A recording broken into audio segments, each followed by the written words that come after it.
Welcome to the Every Brand is Different podcast. We're here with Jamie Waller, and he is a dyslexic serial entrepreneur, philanthropist, and investor. Jamie grew up in London's East End, where he was told by teachers he wouldn't amount to anything. Despite leaving school with no qualifications, he started multiple businesses, became a multimillionaire in his 20s, and featured in a primetime TV show that followed him starting his first business. In a conversation with Sir Richard Branson, Jamie decided to write The Dyslexic Edge, which challenges the narrative that views dyslexia as a deficit or impediment to success, presenting compelling research and case studies from interviewing some of the world's most successful dyslexics to demonstrate quite the opposite. Jamie, we are so excited to have you on the show. Welcome. Thank you for having me. Thanks for inviting me on the platform to talk about something that, personally is very close to my heart. So yeah, thanks for having me. Yeah, can you tell us a little bit more about your journey and how you're involved in the neurodivergent community? Yeah, absolutely. So obviously I am dyslexic. I'm dyslexic, ADHD, colorblind, and was once born very poor in London's East End. I had a rough time in schooling, as you can imagine. Left school without any qualifications, went to work for myself because really saw that as the only option. Was very successful as a young entrepreneur. Sold my first business age 36, went on to sell another age 38, and I have since built and scaled a number of businesses across the UK, US, Australia, and New Zealand. And during that time, I've also done a number of sort of large philanthropy projects within charitable sectors, including I spent 3 years as chair of the King's Trust here in the UK. And it was while I was doing that work in and out of prisons that I learned the statistic that over 50% of prisoners are dyslexic, which made me start to think more about my own dyslexia and the negative impact it had on me as a child, but some of the positive impacts it had on me as an adult. And as you quite rightly say, in my intro, I was very fortunate to be spending time with one of the most famous dyslexic people on earth, Sir Richard Branson, and him and I were talking about this very subject, which led me to come up with the idea that we should get out there and do a book and talk to people like Richard, like some of the sharks from Shark Tank, the dragons from Dragon's Den here in the UK, and other successful people about what how dyslexia had an impact on them, both as a child, as young adults, and who they are today. So we spent a couple of years working with a professor here at Cambridge University, went and interviewed people all over the world, and told 14 great stories in the book, The Dyslexic Edge, about how, yes, dyslexia is an Achilles heel, but it does have some very good, strong traits that lend themselves to certain things also. Yeah, can you tell us what are some of those traits and just the good things about dyslexia? Because you hear so often, like teachers especially are like, you're not going to amount to anything. You're not going anywhere. You're not applying yourself in school. I've heard all those things. So can you tell us some of the good things and how you think it can help people? Yeah, absolutely. And I should first start by saying that actually the Dr. Helen Taylor, the professor at Cambridge University here that I worked with on the book, has been studying this subject for over 25 years. And she has this wonderful piece of research that she's conducted and this narrative around, there are two types of people born into this earth. There are those that are explorers and there are those that are exploiters. And roughly 15% of the population are born explorers, and the others exploiters. And if you think pre 500 years ago, when we were all told that we had to learn to sort of remember things through reading and writing, the exploiters were the people that are going out searching for new opportunities, land, food, and they would continuously fail and try again. And when they did succeed, they would come back, introduce that success to the exploiters, who would take it on to do more things with it. And some of the research in the book points towards that narrative, that actually dyslexia is nothing more than a badge that's been given to us exploiters. There are 15% of the population that are dyslexic, and the traits, if you match the positive traits of dyslexia to the positive traits of an explorer, they match identically. That ability to see the bigger picture, that ability to keep on going, that ability to story tell, to be creative, to be curious, And storytelling, a key one there that I see. I was doing a talk at a school earlier on today to some dyslexic children. That ability to create what they want to say into bite packaged information and communicate it effectively is wonderful. So some people think that the positive traits of dyslexia have come through hardship. I don't believe in that. And also, I think it's not a useful message to be given out, because it almost says, well, continue to treat those with dyslexia badly and they will be okay anyway, which just simply isn't the case. The positive traits of dyslexia are not learned through your childhood. You are born with them. If you are born with a dyslexic mind, you are born with those positive attributes too. And that's important to recognize. So no longer should we just simply say that dyslexia is a superpower, so don't worry, let's continue as is. We should recognize that dyslexia is an Achilles heel. Yes, it has some superpower tendencies. Yes, those with dyslexia are born with some certain traits that lend themselves very well to entrepreneurship, the media, creative industries, but also 50% of them end up in US or UK jails. That is not a good statistic. And that is one that we should all be focusing on, how we can divert those people, hopefully before jail. Or some of the work I've been doing is it's not always easy to divert people pre-jail because of their circumstances and how difficult they are to reach. But can we go into prisons and help them so that when they come out, this outrageous statistic at sort of over 70% of them reoffending can be reduced and they can go back to normal life and activity. I like to say you can come out of prison and apply for a job, and it might be very difficult to get a job. You can come out of prison and go online and set up a digital company and no one asks a question.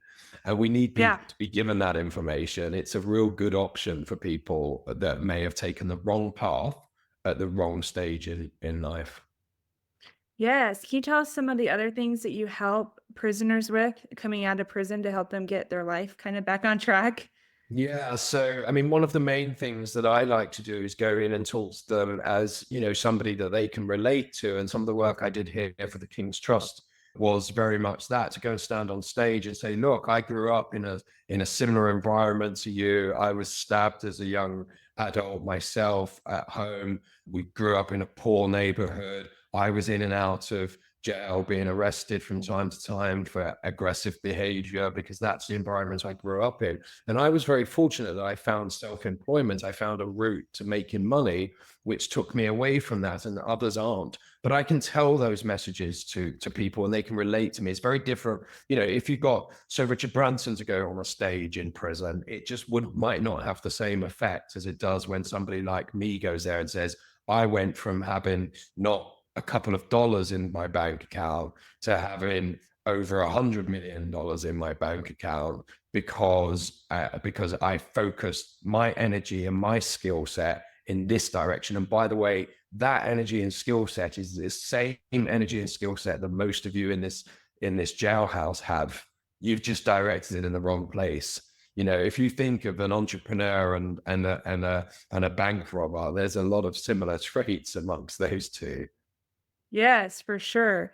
But And I one of the love, best things yeah. we ever did, Samantha, sorry to overcut you there, is one No. of the things that really reminds me of the success we had at the charity is we went into a women's prison here in London, and this young female, mid-20s, had been in jail. She was sentenced to 7 years for violent crimes. And we went in and we were talking to them about the options to start your own business when you leave prison. And she very boldly said, well, we get free time within prison, then we get access to the library and we get access to a computer room. Is there any law to stop me doing it from prison? And I was a bit like, oh, wow, I've never been asked that question. And I don't think there is. And actually, she got the support from the prison and the trust to set up an online florist while she was serving her last 2 years in jail. And nobody knew it, but people were ordering flowers online, and these flowers were going via a prison cell in Holloway, North London, and then going out to a main distribution warehouse and then being delivered to somebody's house.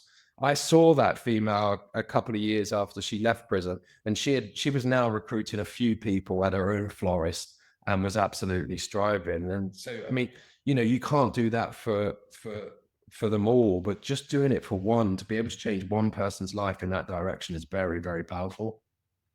Yes, and then, she can go on to change other people's lives, like you were saying, she was recruiting people, and it just has that effect. I love that you're helping these prisoners. I had no idea that it was that high, the statistic was that high. But if you Mm. think about it, if you're told your whole life you're not gonna amount to anything and you can't fit into the mold of, like, traditional school, traditional work, then what else are you gonna do? You have to, you either go like you did in to entrepreneurship or you go the other way because there's not very many options. I know that I know someone who is very dyslexic, can hardly read at all, and he has created this amazing business with his family, and now, like, his kids are running it, he's running it with his brothers, and it's like this multi-million dollar business, and I had no idea that he, like, basically could not read, and I was like, "Whoa, you did all of that?" So definitely, like, he just thinks differently, like you were saying, there's like, I was doing a presentation last night about neurodivergent minds, and I was like, "They're not right, they're not wrong, they're just different, and we need to accept differences in school, especially so that they don't feel like they're not gonna amount to anything, or that they're failures, or that if they just work harder, they could get it." So, yes, I really appreciate everything that you've said. It's just really important to think about, I think.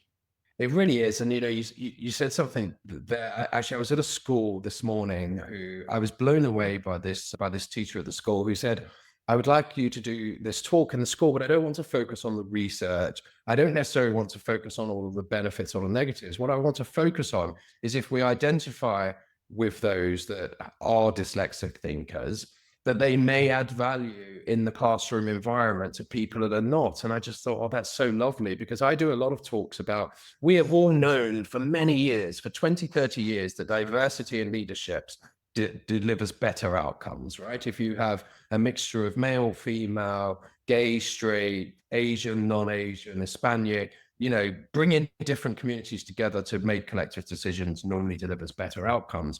But we never think about that, or we haven't started to think about that until recently, with people that are neurodivergent or dyslexia.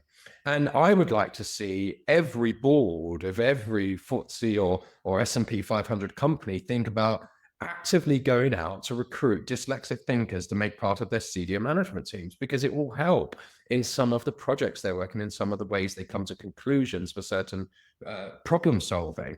And if we can start to do that at a school, I'd never thought about it until I heard this today. If we can start to have people in a classroom going, hey, I know Samantha's going to be great at this project because she's dyslexic, and I know all of the positive traits of dyslexia.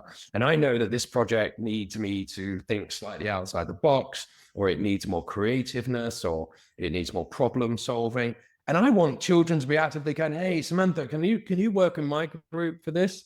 And if we can start delivering that age 5, 6, 7, then in 20 years, dyslexia will be a real ingrained, powerful part of every community, in every leadership, government, business, nursing, healthcare, whatever it is.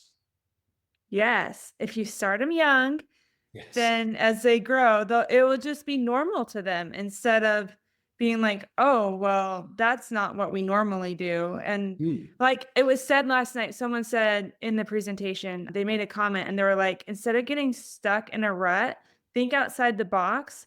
But it was for a church thing. And so she's think outside the box, think differently, but stay to the handbook. Stay within the guidelines, but you don't have to do the same thing that you've been doing for people have been doing for 50 years or 100 years or whatever. Like, you can change things and still stay within the guidelines of the company or the school or whatever. I just thought that was really cool. Don't stay stuck in the rut, but you can stay within the guidelines of the things that have been set up. Yes. So, what would you suggest to parents of dyslexic kids what would you say to them who are just raising dyslexic kids? How can they help them? Well, the first thing is to come to terms with it and get them the support they need, because the American Association of Dyslexia study from last year shows that the two biggest blockers for children getting assistance at the right age are, first, parents who simply think they will grow out of it, they're a bit of a slow learner, not my child, or out of fear that they'll get a horrible badge. And the second one is teachers, and teachers do it because they don't believe, they're worried that if they get that badge, the school can't support them. So they just think, well, I'll try and help them a bit more myself. But actually, it's really not that useful. It's really important that those with dyslexia come to terms with it as soon as possible themselves, and get the assistance that they need, so that they don't, because the problem with just living with dyslexia at a young age is it's severely damaging to your confidence. And if you lose your confidence, it's something that's really difficult to get back, and sometimes never returns without severe intervention. So I would say, and I do like to caveat this with, I'm dyslexic, so I'm the patient, not the doctor. I don't have the answers. I only have my own opinions, and from my own research and from the people I've spoken to. But I would get a diagnosis early, lean on the support that's available, make sure your children realize the positives of dyslexia. You don't need to buy a book from me to work that out, a simple Google or ChatGPT search. But also, don't simply tell them it's a superpower to get on with it. Recognize that it does mean that some things in what is classified as normal circumstances are going to be more challenging for you. If you're given an application form, or you're doing a music lesson and you're trying to learn to read music, which is typically quite difficult for a dyslexic person. So I do think, I don't like the narrative of us all going around just telling dyslexic people that it's a superpower, because it's really not useful to not at least try and reason with them on a gentle understanding that it's very difficult for you to. I mean, I'm dyslexic and ADHD. I'm 45 years of age. I'm very successful and self-independent, and dyslexia has a negative impact on me every single day of my life, without a doubt. Now, it probably also has 12 or 13 positives, but it still has one negative, and I have to live with that. And that can be sometimes something that only I recognize. Sometimes it can be I get on the train and completely go to the wrong location because I've misread the sign on the train platform. Or sometimes it can be hugely embarrassing. It could be because someone's put me on the spot and called me out to do something in front of a group of people that involved reading something off of a board, and I wasn't able to do so. And that is difficult for anybody. Yeah, for sure. So I definitely like how you said, come to terms with it, get them the assistance that they need, recognize that, there are hard things about having dyslexia, and then also recognize that there's good things. And someone else on the podcast said, look at their strengths, play on their strengths, but get them the support for the things that they need to work on so that they can feel successful. Exactly. And find another dyslexic person that they can relate to. It doesn't have to be a famous person. It doesn't have to be a rock star or an entrepreneur. It could be another child. It could be their uncle. It could be their auntie. It really doesn't matter. What's more important is that they find them inspirational, or that they can at least relate to them. So I would say, don't always bet. It's pointless getting your 4-year-old boy and showing him videos of Sir Richard Branson's career every night and expecting to pick up on the positives of dyslexia. He's just not going to get it. But if you get your 4 or 5-year-old little boy and find a storyteller, someone who writes very creative children's books that's dyslexic, and you can start to wind those books into their life. And how isn't it amazing that the dyslexic mind has been able to create such stories with such vivid imagination? Then that is the sort of stuff where you can't sit someone down and say, hey, be confident, don't worry, you've got this superpower, go and get them. It's more nurture than that. So take your time, find somebody relative, try and make them look up to someone, and then it can become something that's consistent in their life, rather than just every now and again giving them this sort of loud message that it will be okay. Yes, I love it. I love it. Well, I could talk to you all day about this, but what resources do you have for parents? Are there any other resources that you would recommend for parents? Yeah, there's a brilliant global charity that's doing a lot of stuff in the US and the UK called Made by Dyslexia. It's a charity of Sir Richard Branson. and run by a lady called Kate Griggs, who features in my book, The Dyslexic Edge. That has tons of free resource for parents, teachers, and those that think they're dyslexic or are dyslexic. Go and have some fun with that. And also, as I say to everybody, I'm wrapping up these podcasts. My book is available globally in all formats. But if anybody's listening or watching and cannot afford a copy of the book, you just reach out to me. It's just my name, jamiewaller.com. We will get a book to you in any format for free, because it's about helping people and mostly helping those with dyslexia maintain their confidence and become the people they can be. That's amazing. Is your book available on like Audible or audio? Yeah, all formats, all countries, Okay. and Okay. obviously on Amazon, but other bookstores too. Yes. Okay. I love it. Is there anywhere else that you would want people to find you online, or do you just want them to go to your website? Go to my website, or LinkedIn Okay. is the main places, but you'll find me pretty easy with a quick Google. Okay. Awesome. And then our last question is, what do you do for fun? CrossFit mainly. So CrossFit is my consistent, which is quite good for somebody with ADHD. It's my outlet every morning. But I also do a lot of adventures. So my connection to Sir Richard Branson is because I'm going to space with Virgin Galactic, and I do a lot of desert trekking, a lot of kayaking, anything that I can do that involves pushing myself, pushing the limits, and yeah, enjoying this beautiful world. That's amazing. That is so cool that you get to do that. I've definitely never had anyone say that's what they do for fun. So I love it. Well, thank you so much for taking the time. We really appreciate your time coming on the show and sharing everything that you've shared with us. Thank you. I really appreciate the platform and all the work that you're doing. So keep it up. Thanks. Well, Lauren, what did you think? What were the highlights? Oh my gosh, what an amazing guy, and all the things that he's doing and has done and has accomplished. I'm loving all of it. I was very unaware of the statistic he mentioned with the amount of people in prison, dyslexia. So that was very interesting. So many things we could talk about. Uh, First thing that I think is really important and is good to do. We talk about get them in therapy and their speech therapy, and one of the things that we can do that is sometimes more beneficial is that peer support, finding them someone else that is going through the same thing or has experienced the same things and has been successful. And that's just like in all areas, like mental health, like whatever, like veteran support groups, like having that peer support, I think is really, really important. Like, yes, all the other things and the professionals and all that can be helpful, but I think finding that peer support is always like such a great plus. And so he mentioned that a few times. And so I really loved that. And talking about when you lose your confidence, it's really hard to get it back. And especially when you're a kid. Again, if you have people who are telling you you're not good enough or you need to be trying harder, we're basically inducing learned helplessness and a lack of confidence. And it just makes it harder. Yes, they can overcome those things, but like, why are we making them overcome them? Like, why? Let's just support them from the get-go.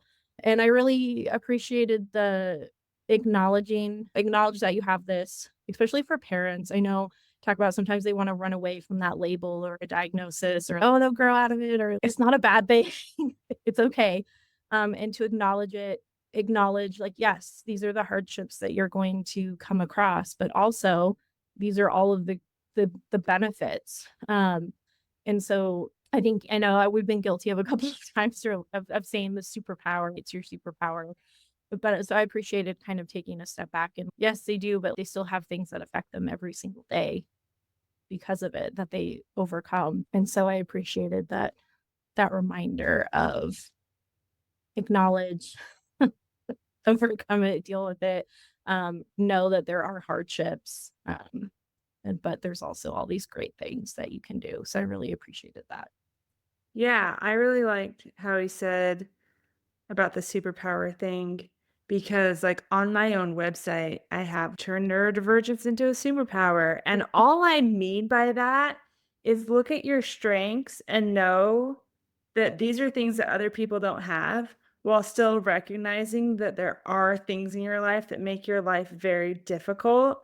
And I always wonder if people take it that way, because that's what I mean. What I mean by turning neurodivergence into a superpower is just playing on your strengths, working with your own brain, knowing how it works so that you can be successful while still realizing that there are some things that don't come easily and that make your life very difficult. Yeah, you do. There's still kryptonite out there. Yes, yes. I was just thinking of Superman. Superman has all these amazing like things that he can do, but you put kryptonite next to him, he's donezo, you know? Right? Yeah. So you have to just realize, but he plays to his strengths and he uses his strengths for good, and then deals with the kryptonite when it comes along, and he has a plan in place for when he does go into kryptonite, you know? So yeah, I that's so funny because I was thinking about Superman while you were talking. But yeah, I really appreciated his message and everything that he does for prisoners and just the dyslexic community. Definitely go get his book. It's amazing. And Definitely check out the Made by Dyslexia, Mhm. what that website. I just popped it open and Yeah. it looks great, and they can already tell there's like just tons of resources on there. So definitely check that out Yeah. as well. And I will put his book and Made by Dyslexia in the show notes. So just click on that link and you can find all the resources. But yeah, but thank you all for listening this week. We truly appreciate you listening. And if there's anything you want to hear on the show, let us know. We can talk about it. We can find a guest to talk about it, whatever. And yeah, we hope you have a good week.